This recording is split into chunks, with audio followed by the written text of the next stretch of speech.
Keluarga di Cina sekarang jarang banget liburan ke luar negeri. Bukan karena nggak mampu, tapi karena mereka memang nggak perlu pergi jauh-jauh. Soalnya semua jenis wisata sudah ada di negaranya sendiri. Mau salju, gurun, pegunungan, sampai kota futuristik. Semuanya lengkap, tinggal pilih. Fasilitas wisatanya juga luar biasa. Gunung tinggi dilengkapi eskalator. Jurang bisa dilewati pakai lift outdoor atau kereta gantung.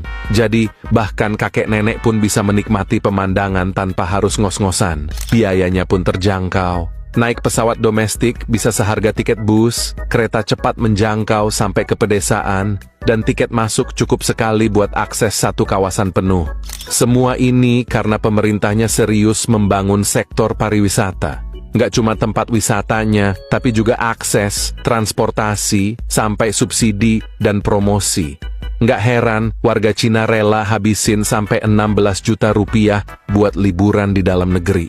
Guys, bayangkan naik gunung tanpa capek, tapi tetap bisa bilang aku sudah sampai puncak. Itulah pengalaman unik di eskalator Gunung Lingshan, Provinsi Jiangxi, Cina, sebuah keajaiban arsitektur yang dijuluki tangga menuju awan. Yuk simak beberapa fakta menarik tentang eskalator ini. Fakta pertama, ini bukan eskalator mall biasa.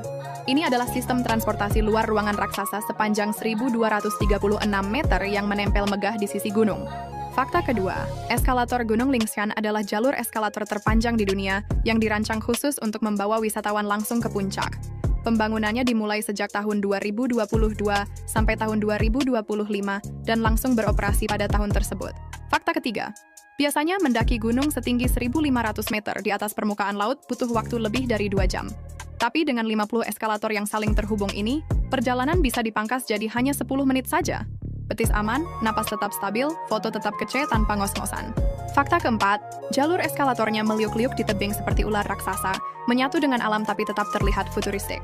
Fakta kelima, proyek ini dibangun dengan biaya fantastis, sekitar 127 juta yuan, atau setara 295 miliar rupiah. Uang sebanyak itu mungkin bisa buat beli cilok satu kabupaten, tapi di Cina cukup untuk dijadikan eskalator gunung. Fakta keenam, tujuan utamanya sangat mulia, membuat wisata alam lebih ramah untuk semua kalangan, lansia, anak-anak, bahkan penyandang disabilitas. Jadi sekarang nenek-nenek pun bisa bilang, aku habis naik gunung loh, tanpa ngos-ngosan. Fakta ketujuh, meski mempermudah, fasilitas ini juga menuai perdebatan. Ada yang bilang, ini inovasi hebat. Ada juga yang protes. Kalau naik eskalator, esensi mendakinya kemana? Mungkin esensinya lagi rebahan di rumah ya? Fakta kedelapan, hebatnya lagi, eskalator ini tetap beroperasi bahkan saat cuaca ekstrem, termasuk ketika tertutup salju. Jadi mau panas, hujan, atau dingin, perjalanan tetap jalan terus. Dan kini Gunung Lingshan resmi menjadi destinasi yang memadukan keindahan alam dengan teknologi modern. Jadi menurut kalian, ini solusi cerdas untuk pariwisata, atau justru bikin pendaki jadi terlalu manja?